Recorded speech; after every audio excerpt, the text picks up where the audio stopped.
Hey, it's Cordelia, the Creative Educator. I hope you are extremely well today. Happy World Book Day, and today we are going to talk all about reading. So I've come to you and I'm going to be sharing my best 5 top tips for supporting your children to become healthy, happy, confident readers from home.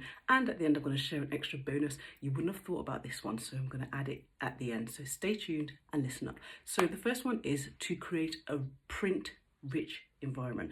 Now, this simply means that children should see text all around the home. There should be books in the kitchen, upstairs in their bedroom, maybe in the living room as well.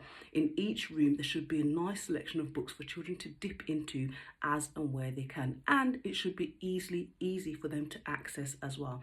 So for myself, I just installed a bookshelf just on top of the staircase.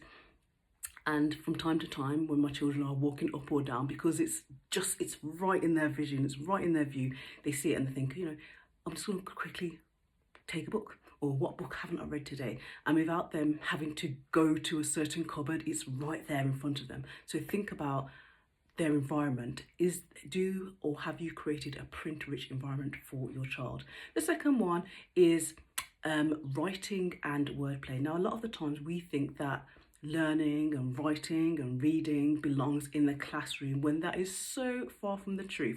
So we as parents need to bring writing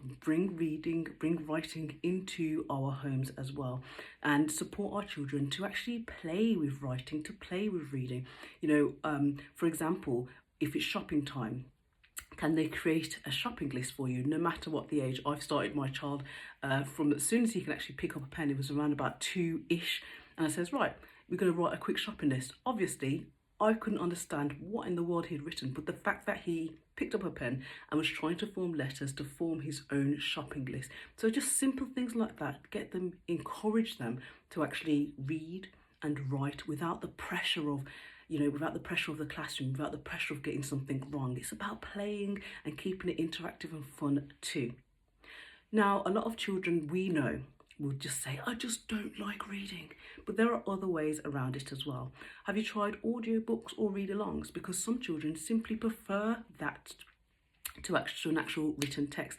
Now, of course, from time to time, they're going to have to read a text, but maybe this may be a nice, easy way in to reading, to simply, jump onto YouTube and get them to choose a book that they've maybe read before, or they've maybe heard of before, or maybe it's using one of their favorite characters, Spider-Man, something like that, and get them to listen to an audiobook. Then you might say, I've seen that book, I've just purchased it on Amazon or something like that. Let's read this book together. You don't have to read, let me read it.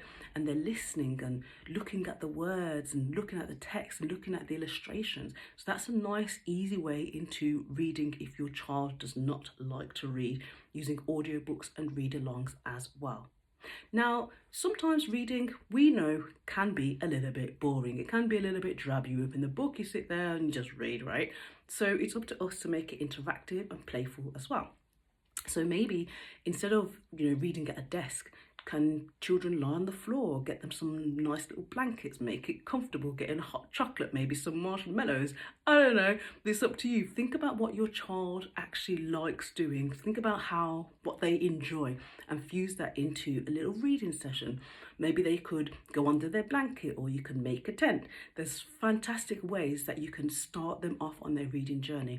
And as long as you start from a nice early age, usually they pick it up and they just continue with that until later life as well. So a nice thing that I like to do with my kids from time to time, as I say to them, right, we're going to make a reading den, and it has to be, I put that word in there, a reading den. So already they know they're making this phenomenal den. They're getting out all the cushions and making it nice and comfortable. What are they going to do inside? They're going to read, because it's a reading den. Then I might say, look, let's get some popcorn inside. Make it interactive. Yes, usually popcorn is associated with films and chilling out and all of that stuff. But hey ho, sitting down and reading and listening to a nice audiobook, or, reading a text in a magazine, that can be fun too. So think about what your child loves, make it interactive, make it different. Maybe reading in the garden as well. Think about what your child enjoys doing and use that to the best of your ability. And the last one is reading together every single day. Not when you can be bothered or when your child can be bothered, every single day. Now, sometimes this may look like a quick 5 minutes before bed. that's okay, as long as they've opened a book or read some word, or you've read some words or text to them, or indeed they've listened to an audiobook. It can take the shape in many ways, shapes or forms. It doesn't need to look like opening a book and reading. So think about how you can use this every day. Maybe, again, maybe they need to, maybe reading a shopping list, maybe reading some ingredients before cooking. Just think about how you can support them to actually read as much as possible, and get them to read even when they can't read. Get them to try, get them to use their phonics to sound things out. This is a first step towards becoming a confident, happy reader leader. And my last one that I'm going to throw in there, because it's World Book Day, so you know we like presents and we like gifts. So my last one is, and I used to think about this a lot of the time, and it's very rarely thought about. Why would our children like to read if they'd never see us as adults reading? Children must see us doing things, and then in turn they will copy and do it without us even having to ask. And that's the gem. If you show your child how much you are enjoying reading, they are 100% more likely to pick up a book or pick up a magazine or pick up a piece of text and just simply read through it. And don't say anything. Don't be shocked when they do, because indeed they will. Because children, we know, especially as they get older, they don't listen as much as we would probably like them to, but one thing that they do is they copy. Children copy more than they listen. So if you show your child how fun reading is, how much you're enjoying a text or a magazine or a new book that you've just read, show them, demonstrate to them how interesting and enjoying the process can be, and they're more likely to simply pick up a book and have a little read, or ask you for a book that they've probably read in school, or ask you for a certain magazine.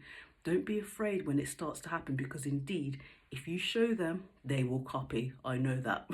So try and show them. Be the best model that you can. At the end of the day, our children are always watching, especially when we don't want them to watch. They're always watching us.